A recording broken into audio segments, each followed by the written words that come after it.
ఒక ప్రభుత్వాధినేతలతో కూడిన బృందం. సో అందువల్ల ఇట్స్ నాట్ జస్ట్ ఏదో చంద్రబాబు నాయుడు రేవంత్లు పాత పరిచయంతో కలిసి కూర్చుంటున్నారని కాదు, అది కూడా అధికారికంగా ప్రజాభవన్లో కలుస్తున్నారు. ఏదో చంద్రబాబు నాయుడు ఇంటికి రేవంత్ వెళ్ళడమో రేవంత్ ఇంటికి చంద్రబాబు నాయుడు వెళ్ళడం కాదు కదా. అందువల్ల రెండు రాష్ట్ర ప్రభుత్వ ప్రతినిధి వర్గాల మధ్య ఒక రాజకీయపరమైన meeting. Yes, it begins with a political commitment. పరిష్కరించుకోవడానికి ఒక పొలిటికల్ కమిట్మెంట్ చూపెడుతున్నామని. తర్వాత లీస్ట్ కాంట్రవర్షియల్ ఉన్న అంశాలు మొదలు ఐడెంటిఫై చేయాలి.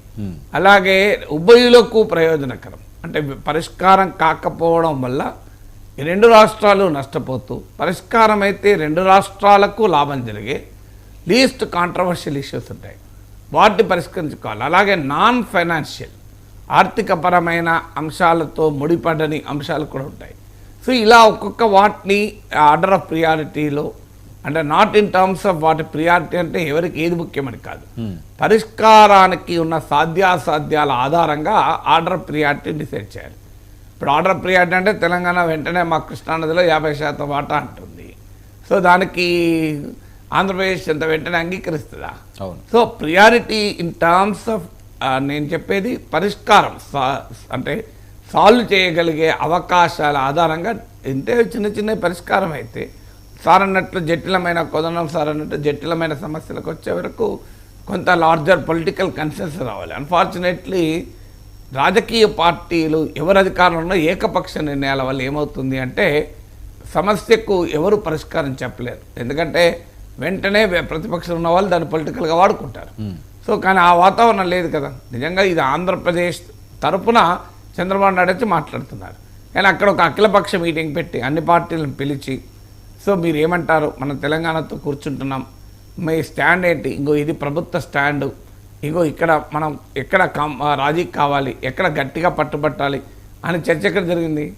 తెలంగాణలో రేవంత్ రెడ్డి నాయకత్వంలో ఉన్న ప్రభుత్వం కూడా ఒక అఖిలపక్ష మీటింగ్ పెట్టి, నేను అనేది మాజీ ముఖ్యమంత్రులు జగన్ను కేసీఆర్ను కలవని అంటలేదు, ఒక అఖిలపక్ష మీటింగ్ పెట్టి అందరిని ఇన్వాల్వ్ చేసి స్టేక్ హోల్డర్స్ను, సో కూర్చొని దీనికి ఎక్కడ మనం ఏంటి, what should be the stand అనేటువంటి ప్రయత్నం జరగలేదు. సో ఆ ప్రయత్నం జరిగి ఉంటే ఇది నాన్ పార్టిజాన్గా జరగాలి. ఎందుకంటే రెండు రాష్ట్రాల మధ్య పరిష్కారం కదా. ఇవాళ ఈ ప్రభుత్వం ఉంటుంది, ఇంకో ప్రభుత్వం ఉంటుంది. ఇది మళ్ళీ పొలిటికల్గా ఎక్స్ప్లోజివ్ అంశంగా అటు ఇటు మారితే ప్రయోజనం ఏముంటుంది? అందువల్ల ఈ పొలిటికల్ సింబాలిజాన్ని దాటి ఒక సబ్స్టాన్షియల్ సొల్యూషన్ వైపుగా వెళ్ళగలగాలి. అందుకు ఈ మీటింగ్ దోహదం చేయాలి. ఓకే సార్, మరొక కీలకమైన అంశం ఈ రెడ్ బుక్ అనే అంశం అన్నది పెద్ద ఎత్తున రచ్చరచ్చ కింద సాగే పరిస్థితి. ఒక్కొక్కరు ఒక రకంగా మాట్లాడుతున్నారు. ఇది బుల్డోజర్ రాజకీయాలా, లేకపోతే చంద్రబాబు నాయుడు ఏమోని రాజారెడ్డి గారి రాజ్యాంగం అంటారు, లోకేష్ గారు ఏమోని రెడ్ బుక్లో అందరు పేర్లు ఉన్నాయంటారు, పవన్ కళ్యాణ్ అసలు కక్ష సాధింపులే మనకు వద్దు అంటారు. అంటే ఒక్కొక్కరిది ఒక్కొక్క రకమైన విభిన్నంగా వీళ్ళు మాట్లాడే పరిస్థితి నెలకొంది. ఒకసారి బయట చూద్దాం సార్, బయట ప్లే చేయండి అమ్మా. ఎవరు అధైర్యపడద్దండి, ఎర్ర బుక్ ఉంది నా దగ్గర, ఇదిగోండి అందరు పేర్లు రాసుకున్నా, నేను ఎవరిని వదిలిపెట్టాను.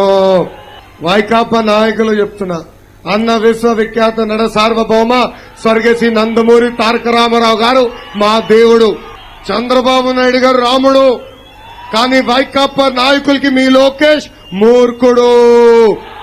వడ్డీతో సహా ప్రతిదీ చెల్లించే బాధ్యత మీ లోకేష్ తీసుకుంటాడు. కార్యకర్తలు నేను ఒక బంపర్ ఆఫర్ ఇస్తున్నా, 2019 నుంచి 2024 వరకు ఎవరిపైన ఎక్కువ కేసులుంటే వాళ్ళకి అంత పెద్ద నామినేటెడ్ పోస్ట్ నేను ఇప్పిస్తా. రెడీయా? Challenge accepted. ఛాలెంజ్ యాక్సెప్ట్ చేస్తున్నారా? ఎవరు అధైర్యపడద్దండి.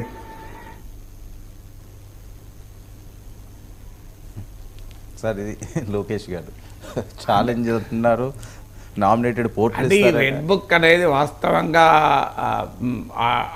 భారతదేశంలో ఒకటే బుక్ ఉంటుంది చట్టానికి, అది రాజ్యాంగ బుక్.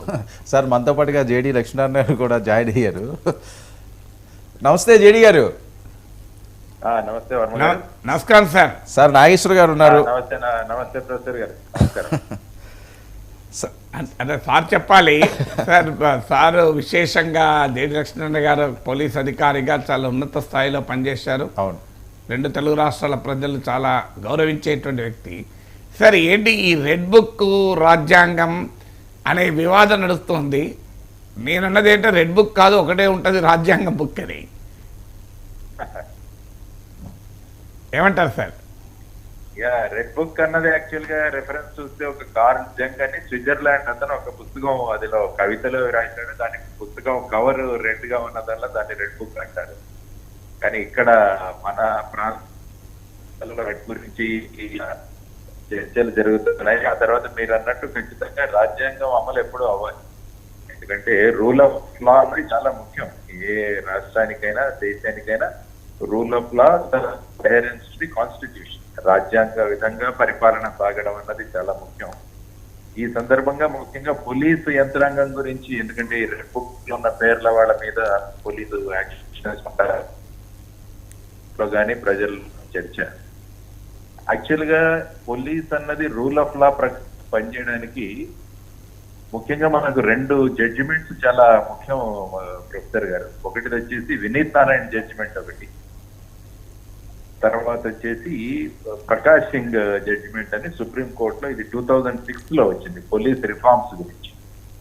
యాక్చువల్ గా పోలీసు సంస్కరణల గురించి 1977 లో ధర్మవీర కమిషన్ అని ఒకటి ఏర్పాటు చేశారు. ఆ తర్వాత సోలి సోరబ్ బెరో వీళ్ళందరి కమిషన్లు కూడా వచ్చాయి. కానీ సుప్రీం కోర్టు 2006వ సంవత్సరంలో ప్రకాష్ సింగ్ అని, ఆయన retired UP director general of police, ఆయన రిట్ చేస్తే సివిల్ రిట్ పిటిషన్, దాంట్లో 2006లో ఒక జడ్జిమెంట్ ఇచ్చారు. దానిలో ముఖ్యంగా వాళ్ళు చెప్పినవి 5 పాయింట్లు ఉన్నాయి.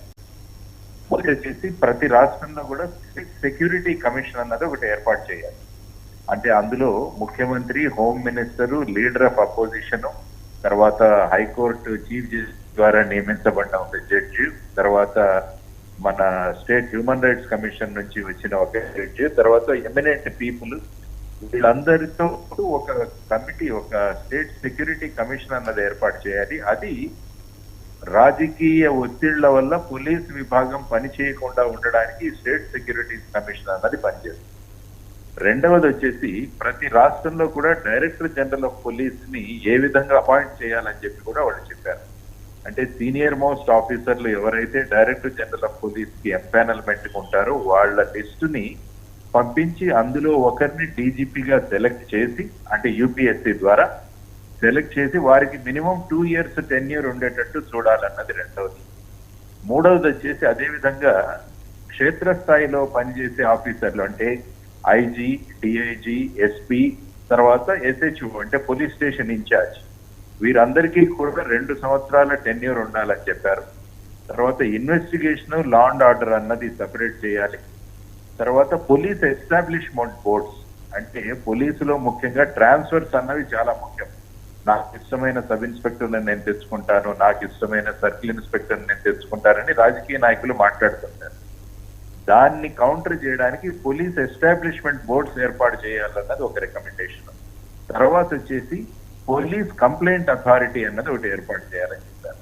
అంటే జిల్లా లెవెల్లో కూడా అప్ టు డిఎస్పీల వరకు ఏవైతే కంప్లైంట్స్ వస్తాయో పోలీసుల మీద